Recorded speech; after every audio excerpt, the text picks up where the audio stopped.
Alright guys, hope everyone's well and welcome back to the channel. So today I'm going to be training back in hamstrings and I'm going to be talking you through my session and specifically how I like to structure back in hamstrings. So currently 2.5, if not just over 2.5 weeks into my dieting phase.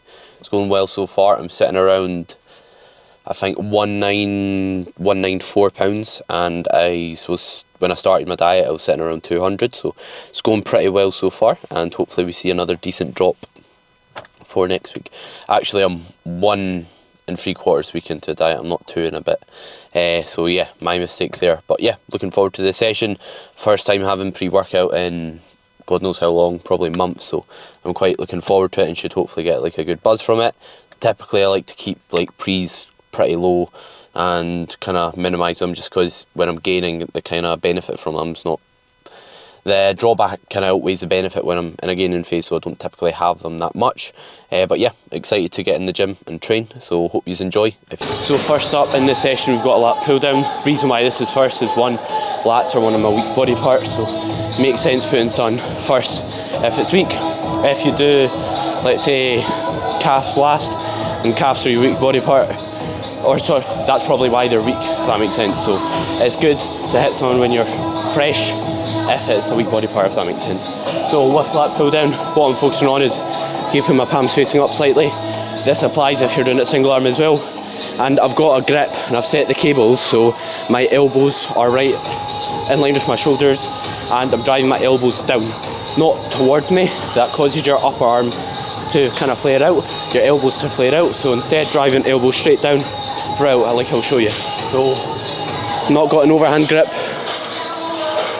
leaning back slightly, I'm not pulling it towards me, I'm keeping my palms up, driving elbows down. There's a big difference.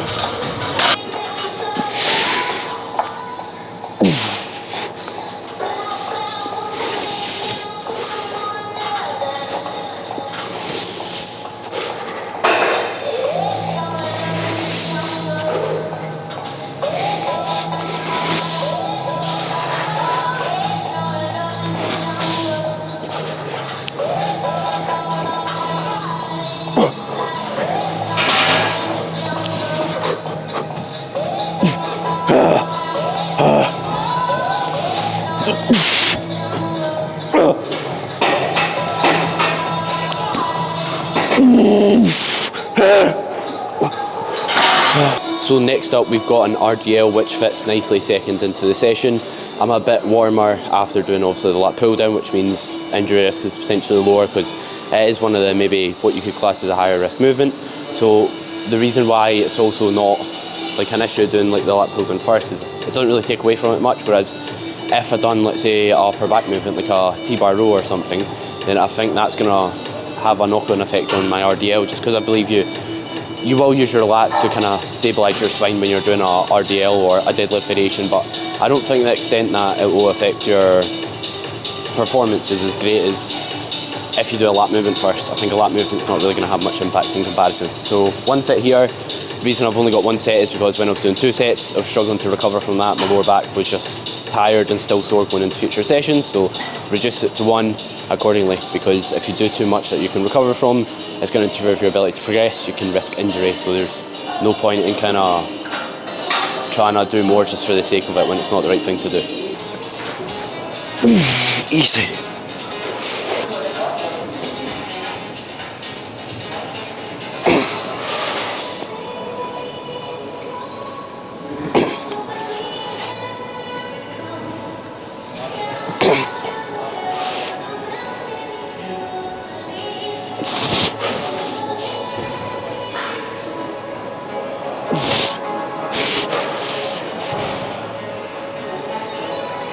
Oh, come on.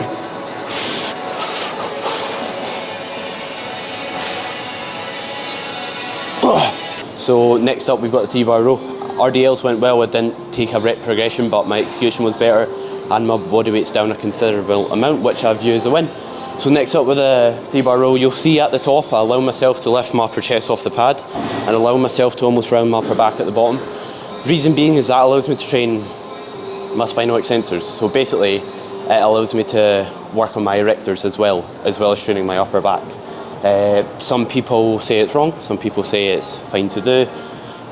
it feels better for myself. My back's growing, I enjoy doing it that way, so I choose to do it this way. Either choose to keep your kind of spine still when you do it, or allow slight rounding and extension, completely up to yourself. But what's most important is kind of choosing one, sticking to that and repeating that, and then obviously if you do one, don't really get results from it, try the other. But ultimately there's not one way to kind of like string a bow. There's a few different methods you can use when it comes to training, when it comes to executing different exercises. So find what you like and run with it.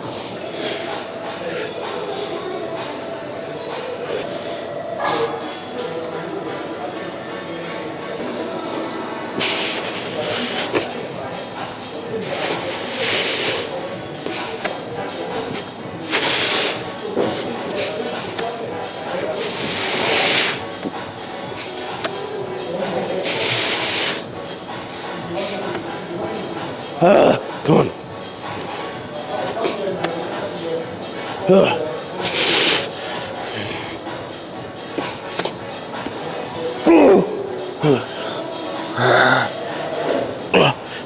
So next we've got a single arm row, and on this movement what I'm pretty much focusing on is leaning to the side slightly, trying to keep my shoulder down away from my ear, driving my elbow to my hip.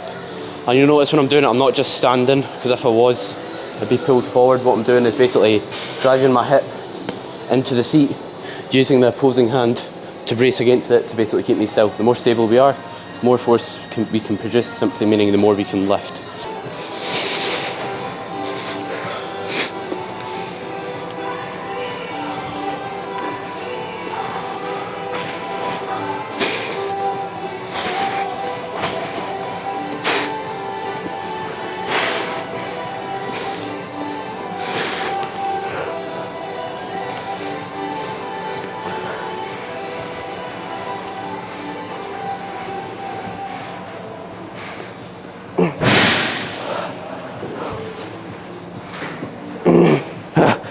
Come on.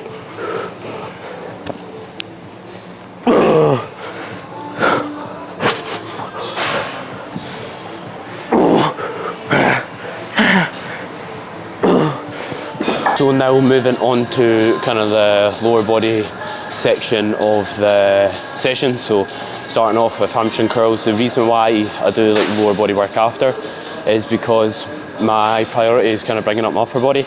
Hence why my split is push and back and hamstrings. So push gets a lot of attention, and then I start off with back. Because the further along your session you go, like I said earlier, the less quality of work it is. So that's why I've got kind of like the back section first.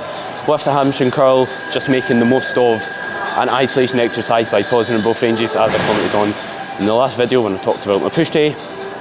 I use straps as well, if you didn't see, and what I'm basically cueing is driving heels back and up, which will help me push my hips down and keep myself more locked in throughout. And I'm also keeping a tight core, and just getting as much range as I possibly can, really, to just milk the most I can out of the exercise.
Next up we have a split squat, which is a good exercise to fully lengthen the glute.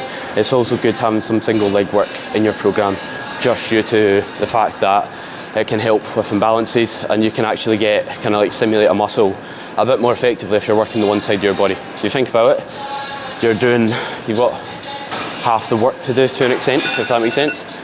which technically means you can put more into that set, so you can recruit more muscle fibres, motor units, and take that set kind of closer to failure and just get more out of it pretty much. And I think lastly, there's just benefit of doing movements that are hard in the gym, because if you can take a split squat to failure with dumbbells, pull them at the bottom, when you get on a bicep curl, it's going to be extremely easy. So I think it's just good to do difficult movements to build basically your, you could say, maybe your work capacity or just your ability to train hard. So I think that's something very valuable as well. So next up is hip thrusts, and here I've only got the one set. Reason behind only having one set is it's all I really need. At this point in the session I'm quite burst, and my glutes are like, I've got quite decent, I'd like a decent level of soreness the next day after training back in hamstrings and my glutes, so I don't really need any more. It would kind of be overkill and wasted kind of energy to an extent, especially because last time I dieted down on stage, my glutes were one of my strongest body parts. So again, the kind of common theme here with my session setup, like what movements I'm picking, execution, is do what suits your needs, do what you need to make the most progress, if that makes sense. So if you have weak glutes, you do this, a similar setup, you've got no soreness in your glutes, you could do more if that's a body part you want to kind of prioritise and grow. So yeah, make sure you kind of work within your recovery capabilities, but do as much as you need to grow what body parts you're trying to grow.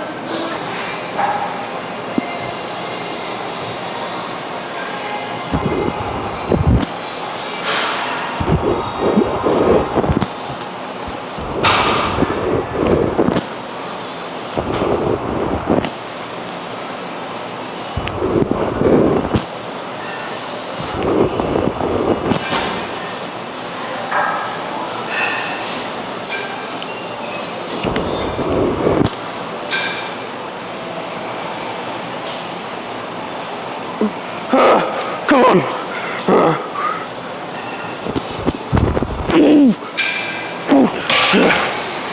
So next up we've got bicep curls on the cables. It's a face away bicep curl, which is kind of like an appropriate exercise for your bicep if you've got one in your session, just because it will load the bicep kind of through the majority of the range, whereas if you're doing like a standing bicep curl just with dumbbell or easy bar, you've not got a lot of tension at the bottom, which is a potential benefit from this. And here I'm just focusing on keeping my upper arm still, my elbow behind my body so I stretch my bicep, and basically driving my forearm into my bicep. No good reason why these are last. My biceps aren't a strong point, but at the same time I'm not at the point where I've got enough muscle elsewhere that it makes sense to put my bicep curls at the start of the session, because the goal is to kind of grow everywhere, if that makes sense. And I don't really want to walk in the gym and then start with bicep curls. You just want to crack on and get your big movements done, if that makes sense. So yeah, this is why they're at the end. Obviously you want to put what you want to prioritise at the start, but something's got to go at the end of the day anyway, so it's going to be something, so you can't really win. There's always going to be a body part that you're going to have to train when you're tired, and the quality is going to be a bit less, but it's better than just not doing it altogether. So if you can recover from it, then it's still worth doing.